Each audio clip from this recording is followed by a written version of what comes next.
I really noticed patients weren't getting their medical knowledge from their clinical encounters. We spend barely any time with patients when they're in the office or in the hospital.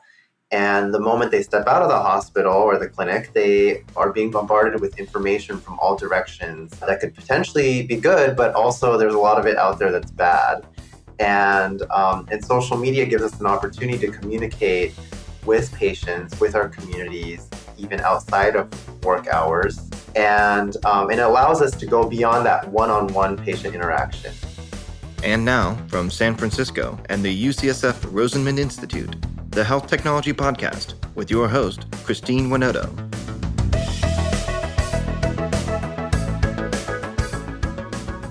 When Austin Chiang joined Medtronic as the Chief Medical Officer for the gastrointestinal business, he brought with him a remarkable blend of clinical expertise and a visionary approach to health communication. As a triple board-certified physician in internal medicine, gastroenterology, and obesity medicine, Austin has always been at the forefront of medical innovation and patient care. Since stepping into his role, Dr. Chiang has leveraged his unique position to bridge the gap between complex medical practices and public understanding, utilizing social media platforms like TikTok and Instagram to engage and educate a global audience. His efforts go beyond traditional medical practice. They transform how health information is consumed and understood by the masses. In this episode, Dr. Chiang will share insights on his groundbreaking work in integral digital communication tool into healthcare. We'll explore how this platform can dramatically enhance patient interaction, the potential of artificial intelligence in medical technology, and Austin's pioneering strategies for advancing public health education. Here's our conversation. Well, welcome, Austin. Thanks for joining today. Thank you so much for having me. I'm excited to be here. It's so great to have you, and it was so fun to meet you a few weeks ago in Chicago at the Oliver Wyman Summit. And maybe you can start with that. I thought, tell us about what you did at Oliver Wyman Summit. Yeah, interestingly, so I was asked to speak about my experience as a health professional who actively uses social media. And, everyone uses social media in a different way, but I've been at it for the past 10 years, more or less, kind of on different platforms, whether it's Twitter, Instagram, TikTok, YouTube, you name it, for a variety of different reasons, depending on who I'm trying to communicate with. Sometimes I educate on gastrointestinal conditions, on technologies, about my career, talking about the training process to get to where I am. And interestingly, Oliver Wyman reached out partly because one of the organizers happened to come across one of the social media videos that I had put out. And actually, they came across me in an unrelated video, and they clicked on my profile and saw kind of what my role was and thought I would be a great addition to the program. So it was a lot of fun. I ended up closing out my session doing something very uncomfortable and unconventional, which was making a TikTok on stage in front of all of these executives, which was a lot of fun. And just to kind of demonstrate that, this is something that could be uncomfortable. It certainly was at a lot of points for myself, just trying to put myself out there. And but ultimately, I've seen a lot of benefit from it, both personally, in my personal growth, in my career growth, but also for patients and others who are trying to learn from social media. Tell us more a little bit about why you think that the route to try to reach out to more of the patient through social media. And oftentimes, you see a lot of doctors using Twitter, but, TikTok, it's, and then you make it fun as well. So it's not just, characters there. And why do you decide to go that route? Well, if we take a step back to 10 years ago, it's funny that right now we kind of assume that there's all these doctors on Twitter, when in fact, back in the day, there were very few. And it took a lot of convincing to get doctors on Twitter at the beginning. Now it's almost seen as almost a necessity to be on there, to network, to learn from your colleagues, etc. But Twitter at the time lent itself well. The barrier of entry was low, and I really noticed, kind of even taking a step back further, that patients weren't getting their medical knowledge from their clinical encounters. We spend barely any time with patients when they're in the office or in the hospital. And the moment they step out of the hospital or the clinic, they are being bombarded with information from all directions that could potentially be good, but also there's a lot of it out there that's bad. And social media gives us an opportunity to communicate with patients, with our communities, even outside of work hours, quote unquote. And it allows us to go beyond that one-on-one patient interaction. And I think that, even from a personal standpoint, it's very gratifying to have a one-on-one patient interaction, but it's also very meaningful for me to have a bigger impact on, an entire community or, across, the nation potentially through social media. And seeing how impactful social media has been outside of healthcare, that's really what got me thinking more about using it within healthcare. And of course, kind of as I alluded to earlier, every social media platform has taken on its own identity. And so Twitter in some ways does attract a lot of academics and a lot of, health professionals, but we also, need to communicate with our patients and aspiring physicians. And you'll find those populations more on some other platforms like Instagram or TikTok. And then when you decide to go to the platform of TikTok and Instagram, which maybe many of your peers, clinicians, don't use, do you must have taken that risk because, you're the first one people judge.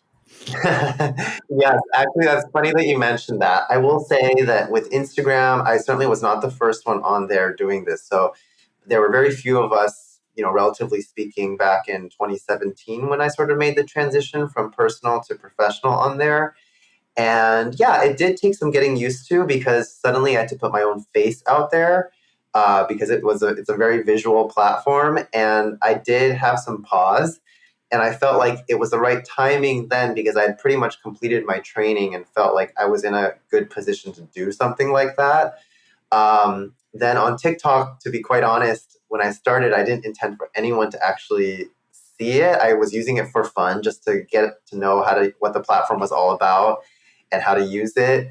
And of course, I started talking about health related topics the way I was doing on other platforms and saw that it was getting some traction. And this was all before the COVID-19 pandemic started. And once the pandemic hit, that's when, obviously everyone was, on their phones all the time at home, not interacting outside. And so that's when things really picked up. And of course, there was a lot of interest in health because that was the number one story at the time.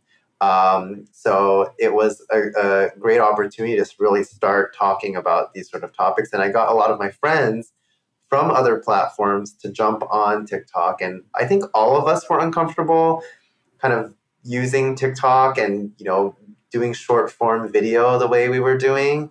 But we all got used to it. And you're absolutely right. At the beginning, there was a lot of judgment and a lot of people, especially like on other platforms like Twitter, saying like, why are people doing this on TikTok? And one by one, people started getting on TikTok themselves and communicating on there and realizing that there was value to being on another platform like that. And how you mentioned earlier how it's impacting or benefiting your growth, and in a way, the fact that you also have the ability to reach out to so many people through your platform. Tell us more about how that translates. Yeah, I think depending on what subject I'm covering, I communicate in a different way and find an opportunity to do so. But I think that from a very technical standpoint, I think about messaging, and it's taught me a lot about communication. And ultimately, we're not taught these things very well in medical school or in medical training. and yet we're expected to do so once we're done with training, right? And so it's taught me a lot about how do I capture someone's attention, within the first few seconds, have them watch the video all the way through, watch it again, save it, share it with their friends and family. Like, these are things that are going through my mind about how do I engage with an audience. And those communication skills have really helped me in my kind of real life interactions, both in med tech and clinically, speaking with patients in a clinical setting. So, I think because I straddle both worlds, both a corporate life and academic life, I've realized the importance of, even on the corporate side, especially where I'm communicating with colleagues and employees, and but also I'm having to communicate with the press sometimes, and with patients and physicians, and that, being able to distill a very complex topic like healthcare or like some medical condition into something that's digestible and understandable takes a little bit of practice. And I've, over time, through a lot of trial and error, gotten a lot of practice that way. And your followers in the TikTok is impressive. You got millions of likes too. And I think one of the, you mentioned that you're also in the corporate and the med tech, and they tend to be more on the, at least my impression, on the conservative side. And be having somebody out there to do something that's really fun and attract a lot of interest from regular people. Yeah. And some of them probably not GI patient, but then they really enjoy your TikTok. What is that like to manage that? I think the key here is that I've had a lot of support from people who understand what I'm doing, because it is easy to kind of see me doing these things and think that on the job, I don't take my job seriously. And I think that being fun and approachable and not intimidating is not mutually exclusive with being hardworking and diligent and, good at your job. And so I have to kind of code switch sometimes to make sure that people understand that.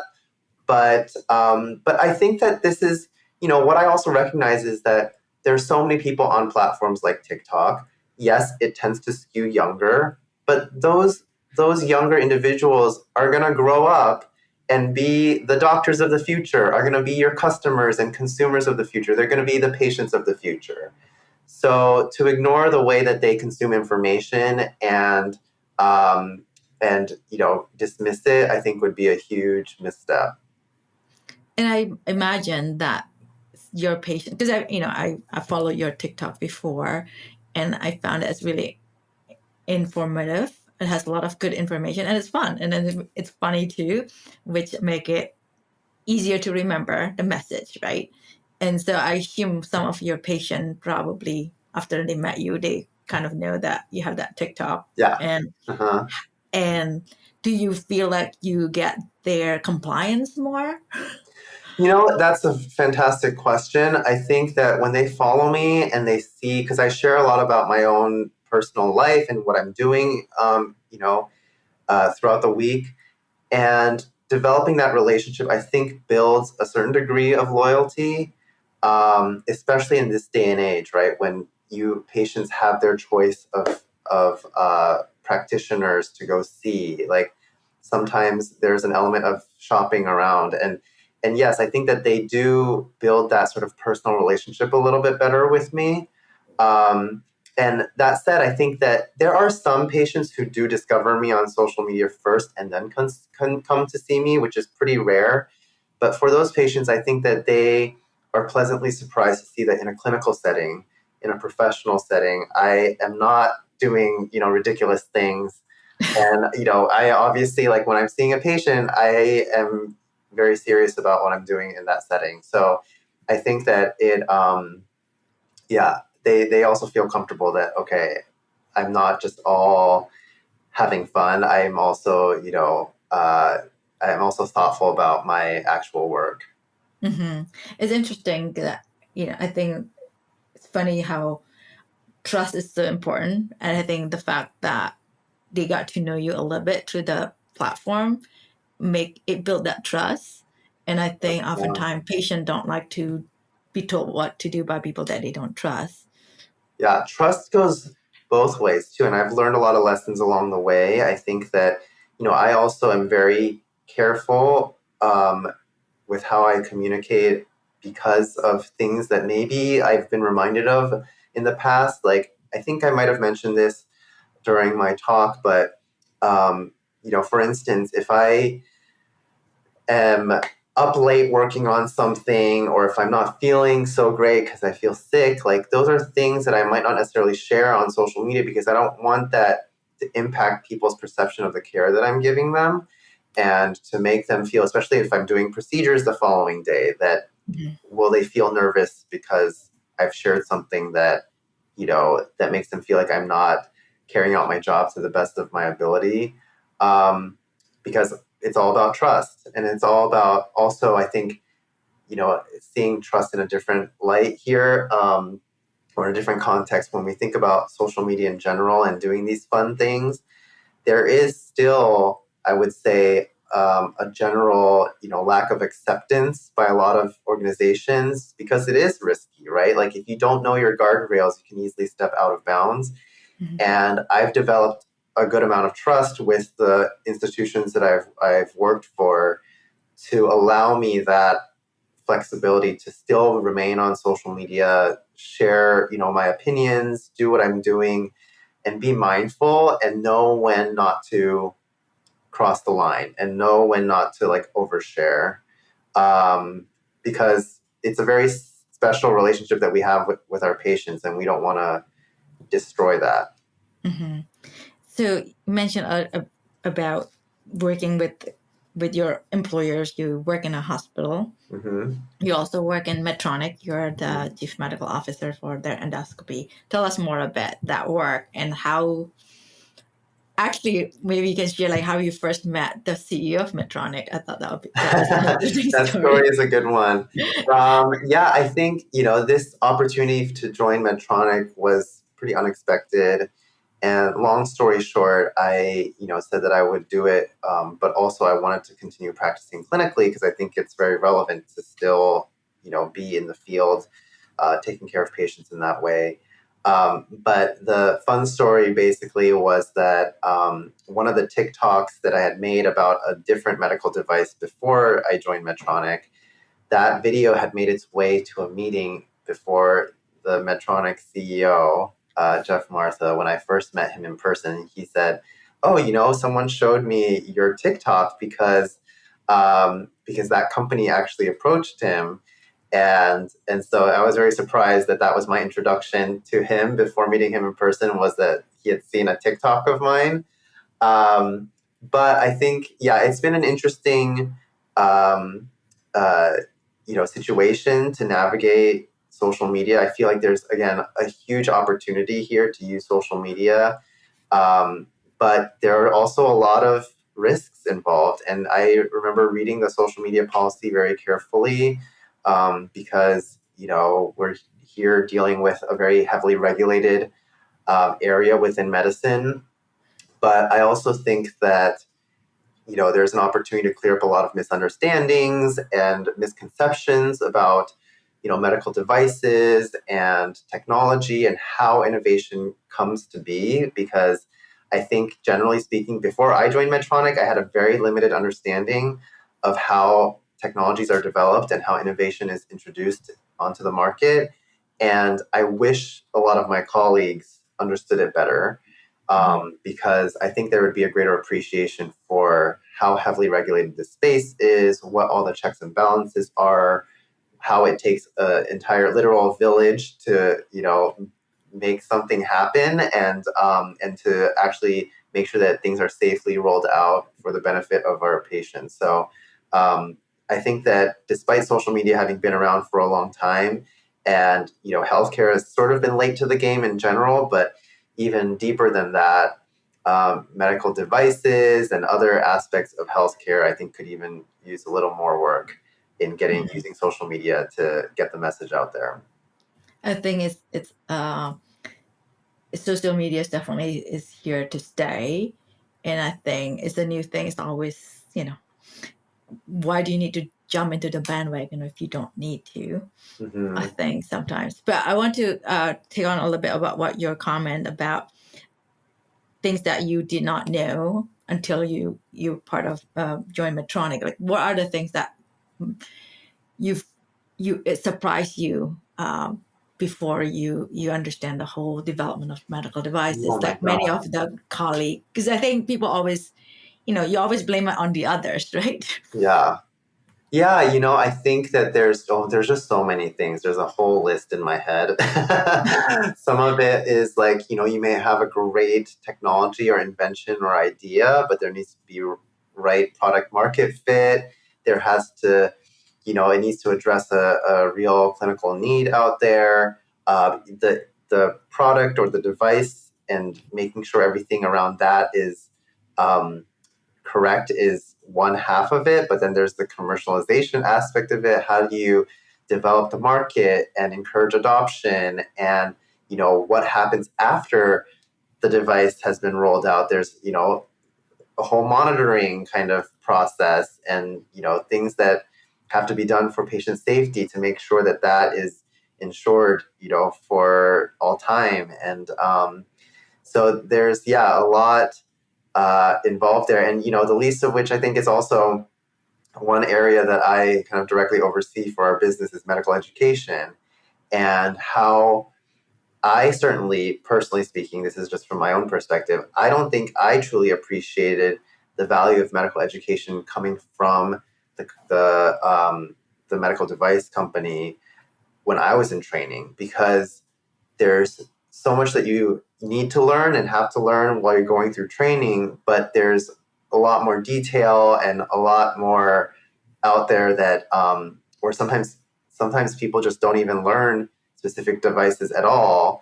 And when they go on to a new job or their first job out of training, they may need to learn to use these devices because that's what's available at the center that they're working at. And that type of education needs to be provided by us, as the kind of device manufacturer. So it's interesting how all these pieces come together, and also the interactions with, our professional societies, and where med tech falls into this entire ecosystem of health systems and payers and patients and providers and everything, so it's been a very interesting learning process. Yeah, it's definitely a lot more intricacy. It's like everything is connected, yet it's so hard to understand everybody too because there's so many different pieces. I think So maybe many. healthcare is the most complex of all the businesses. And the other thing is also my role as chief medical officer of this business is, I've asked around, and I know a lot of my colleagues in similar roles out there, and as similar in title as it might be, our responsibilities are very different. The scope could be very different just based on, the nature of the business, what products there are. Like, every chief medical officer out there is doing something very different. And so that in and of itself has been a learning process, and trying to understand where I'm most valuable is an ongoing kind of work in progress.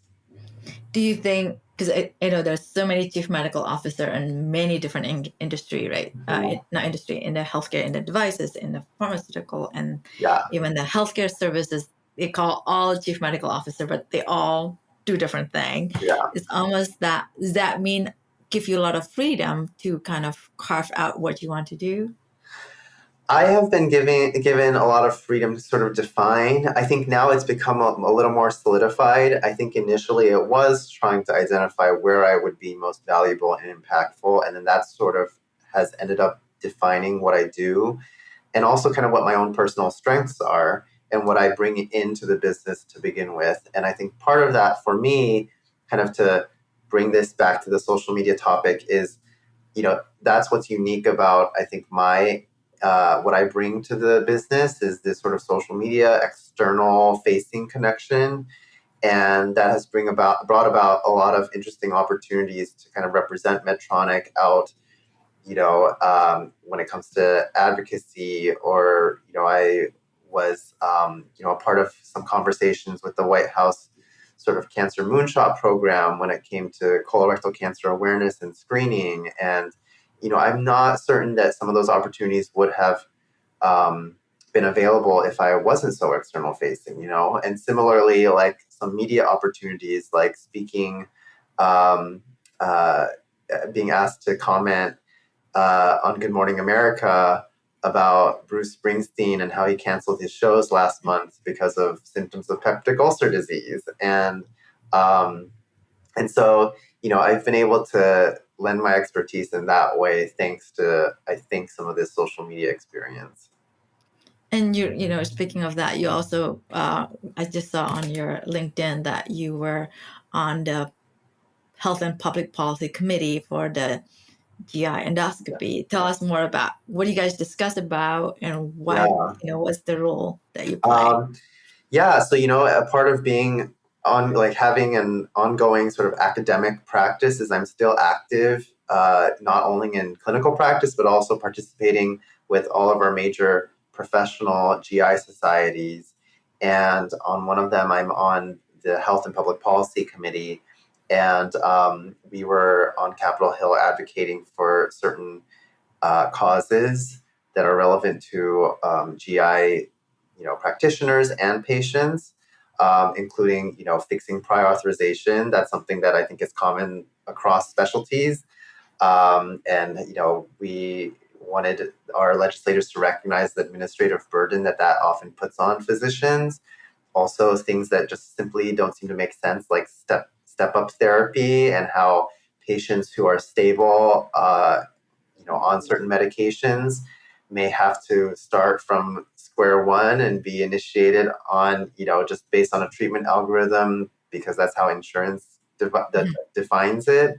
Um, and, other things that we're hoping uh, to convey to them, like artificial intelligence and some of the benefits of artificial intelligence in healthcare, like clinical applications. Like, currently on the market at Medtronic, we have a AI powered device that helps doctors detect polyps during colonoscopy. However, one of the things that I think is important for the future is that a lot of these AI driven clinical applications hopefully will gain reimbursement, because without it, some of the areas that may not have this technology, it could exacerbate health disparities. And we want to make sure that it's accessible to everyone out there, not just areas that are well served already. And finally, I think um, uh, just AI in some other situations. There's been some press around how AI potentially is being used by payers to batch denials and kind of quickly evaluate, prior authorizations. And we were demanding more transparency around that. So there are a lot of issues. There were more that we even spoke about there, but we were very grateful to have the opportunity with some of the staffers for some of our legislators, especially because it was literally the day after the shutdown was averted. So we weren't even sure that we were going to have in-person meetings with some of these people, but they made it work for us. Yeah, well, that's good. It's interesting you're saying it's because you come in with that certain agenda, and I'm sure the peers come in with different agenda, Sure. and Mhm. like how do you play that lever so that And it's tough. I don't know enough about health policy and about, legislators. I'm sure the, representatives and Congress people and the senators themselves have their own interests and their own agendas, depending on who their constituents are and what interests, what sort of things they're trying to advance. Um, but sometimes it is like some people have a personal history of colorectal cancer or of GI diseases, and those are sometimes our strongest advocates. One of the senators is actually a gastroenterologist himself, so I think he and his staffers definitely are more in tune with some of these issues. Um, But yeah, I'm sure that they have a very loud voice. Like the payers out there have a loud voice. And the thing is, like, if we don't speak up, then they won't hear our side of the story. Right. So at least they can come to their own conclusion, but hopefully we can make a strong argument. One of the things that make your voice heard, like you definitely your social media help with that, amplifying your opinion, your thought, and your insight. But I like what you're saying about that. You look at your social media, because sometimes people think like, oh, social media, it seems like, oh, anybody can just record themselves, but no, it's not, right? Yeah. There's a Some things lot. are a little harder than they actually look. Right, exactly. Can you share with us a little bit what you learned? Like, what are the things that you think is can result in good posts versus just a post? Yeah, I think it depends on what everyone's individual goals are. There have been posts where I have talked about specific procedures that may be less well advertised to patients. And some of those videos have really blown up and gained millions of views, and patients have been able to get specific care because of those videos, which they otherwise wouldn't have known about. So, for instance, there are some endoscopic weight loss procedures. So not bariatric surgery, but bariatric endoscopy, where we use a camera through the mouth. And so there's no external incisions. Those procedures, are often not well advertised. And because of videos that I've put out, there have actually been patients who I've referred to various centers around the country. And months to years later, my colleagues there have reached out to me to tell me that patients have undergone that procedure because of that specific video on TikTok that they saw. And I think that is really impactful because, hopefully they've had a good clinical outcome, or improved their health because of something like that. And sometimes it's not just about the medicine and the facts and the science, but also just making ourselves more relatable as a field, as a profession, to attract more talent into medicine, to have a little more transparency about what people are going through. Like, I think I see medical students and I see residents on social media, and I love it when they share their own experiences because I think it helps people, especially, med school, this whole process is very difficult. It's very taxing, and to feel like you might be going through something that someone else has gone through makes it a lot easier. And similarly, patients are using it too, right? Like patients are using social media to share their own experiences, to develop communities amongst themselves. And I think it's on us also to tap into those communities. And fortunately, some patients, right, they have followed me. They have shared my content with their peers, and so I feel like there's an ability to sometimes even co-message on certain topics. So yeah, it's been positive a lot of different ways, and with some very tangible kind of results. And actually, from the med tech perspective, for any entrepreneurs or those working within on the corporate side of things here, one really tangible example that I had mentioned was at a recent conference, a medical student came up to me and thanked me for my work specifically that I was doing at Medtronic, which kind of I was taken aback because when I was a medical student in their shoes, I had no concept of, who the medical device manufacturers were, what they were doing, what Medtronic was. And to get that feedback told me that, okay, this sort of messaging was also, introducing Medtronic to them at a different time in their career than maybe they otherwise would have been exposed to. So yeah, it's been a very interesting path. Yeah, definitely. Do you even, I guess, think looking back and you did it the first time 10 years ago, did you ever imagine? No, not at all. And, I maybe could have imagined other people, doing this. I definitely did not imagine myself doing it. Incrementally, I sort of like stepped outside of my comfort zone very slowly in different ways to get here.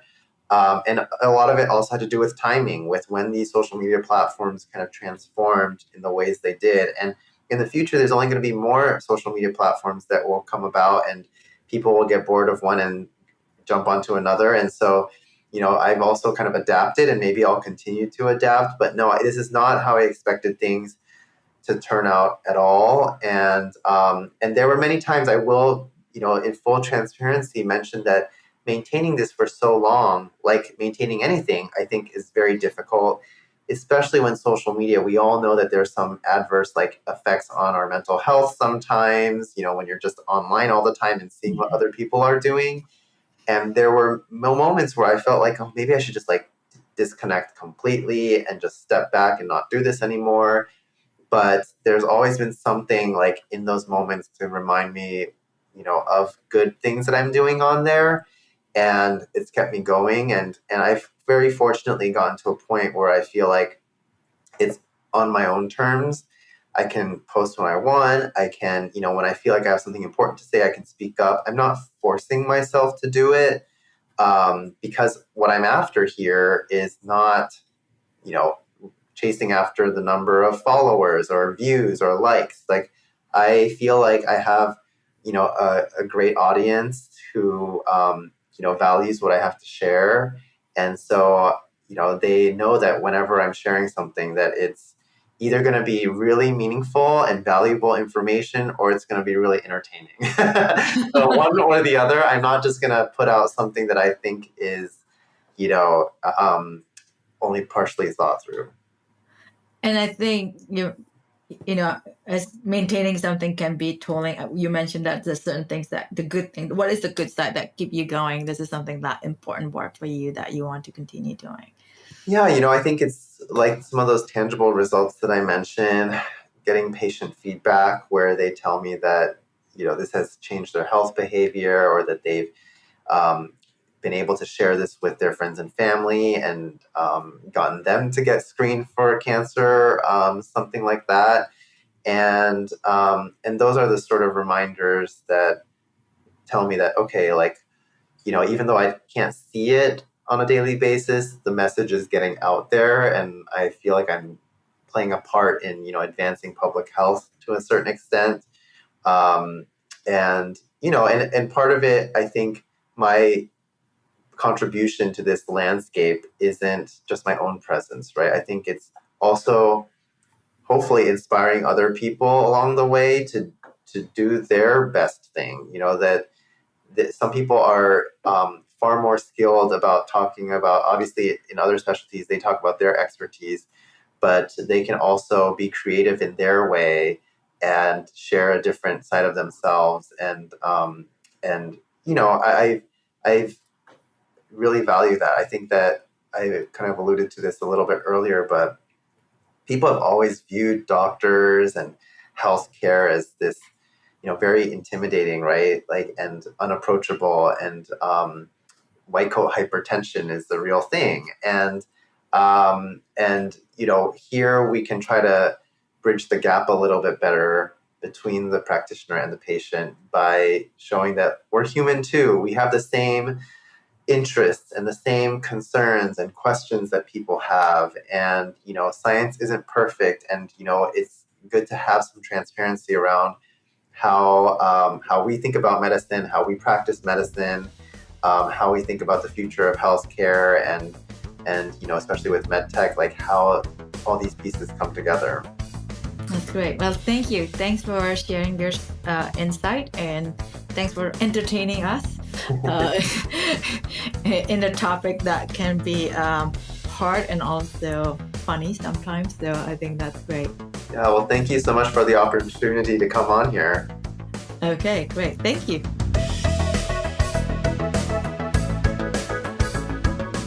Thank you for listening to another episode of the Health Technology Podcast. We want to thank our executive producer, Herminio Neto, and our podcast engineer, Andrew Rojek. If you enjoyed this podcast, be sure to subscribe and leave a review. The Health Technology Podcast is available on all major platforms.